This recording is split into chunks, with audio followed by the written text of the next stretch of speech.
This program is brought to you by realestate.com.au, Australia's #1 address in property. With more properties for sale than anywhere else, we make it easier.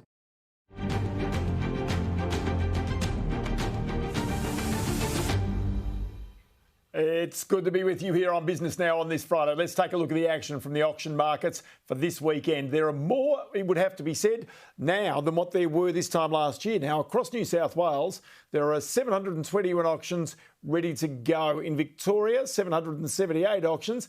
That's kind of lower than you'd usually get in Victoria. But in Queensland, 340 auctions there. That's up 8% on the past year. And in WA, 21 auctions, again higher than last year. It's not known for its auctions necessarily. In the ACT, Canberra has around 54 auctions, but that's more than half the rate of last year. Let's go now to the most viewed properties up for auction from the REA website. And what we can see is 11A Candy Avenue at Epping is a freestanding home with an open plan living, dining room, separate formal and family rooms and 4 bedrooms. What's that look like? Not too bad. There's 7 Derham Street, Mount Waverley in Victoria. Good family home, 4 bedrooms, and also on a prime corner block there. So, yeah, that'll go pretty well. Also in Melbourne, 19 Belinda Crescent and Doncaster East. That's in Victoria, another home there.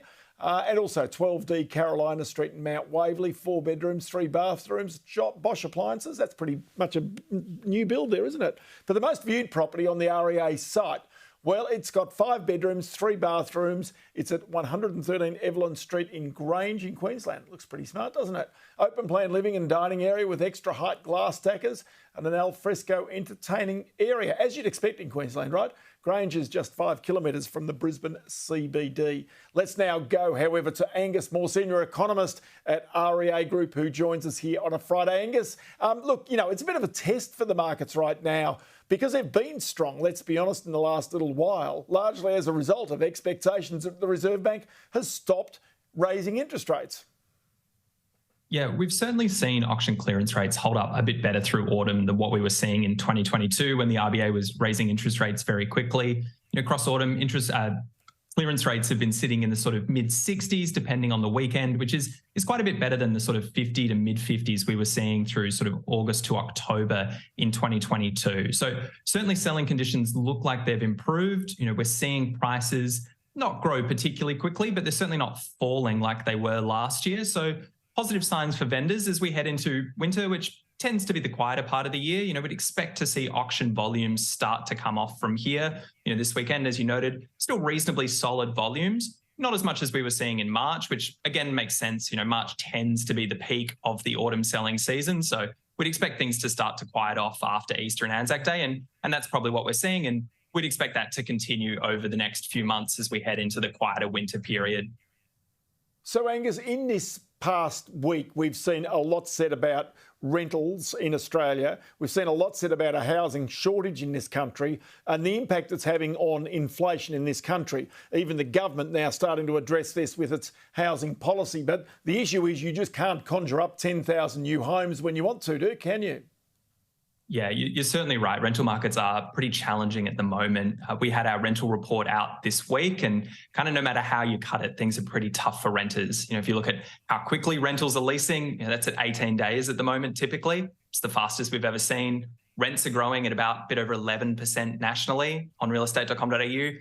That's extremely quick. Rental vacancy rates are sitting at 1.5%. That's half what they were pre-pandemic. Places like Adelaide and Perth, they're sitting below 1%. That's extremely tight by any measure. So unfortunately for renters, kind of no matter how you look at it, rental markets are pretty tough. And really the only solution to this in the long term is, as you say, just having more homes. You know, renters want places to live. That's what we're seeing. It's strong demand from renters. And at the moment, unfortunately, the supply is just not keeping up. But as you can see from the Bureau of Statistics and other sources, master builders, the number of new homes being created, the actual, development plans that are out there, well, they're really a generational low. So until there's a catch up there, you're not going to get the housing stock. So this situation will continue. Yeah, certainly it's been pretty hard to build homes over the past 2 years. There's been a lot of barriers to getting homes built. There are quite a lot under construction, not quite as many as there were 6 months ago, but the big tail of construction that happened with home builder and low interest rates, we kind of haven't finished working through that. But as you say, the number of new homes that are coming in, number of new approvals, new commencements is extremely low at the moment. In part, we'd expect to see that. Interest rates are a big determinant of construction activity. Big increase in interest rates means construction activity will slow, but the unfortunate reality for renters is unless that picks back up, we're just not going to see much relief in the rental market over the next 2 to 3 years. Okay, so when do you imagine that translates into price increases for properties? Because even Mirvac's chief executive today in an update to the market was talking about their long-term confidence for markets and for prices as a result of this demand, which is no doubt going to continue.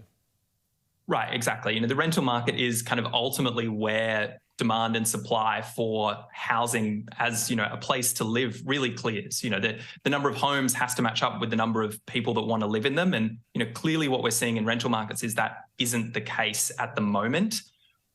We know that there's strong fundamental demand for housing in Australia. Population's growing very strongly, wages are growing very strongly, unemployment's very low. These are all, big positives for housing demand and household formation in Australia. Obviously, prices have fallen over the past 12 months or so, and that's entirely or largely dictated by how quickly interest rates have risen. But once we get through that, there is still clearly strong demand for property. That's great. Angus Moore, good to have you on the program. Have a great weekend. Many thanks for your time.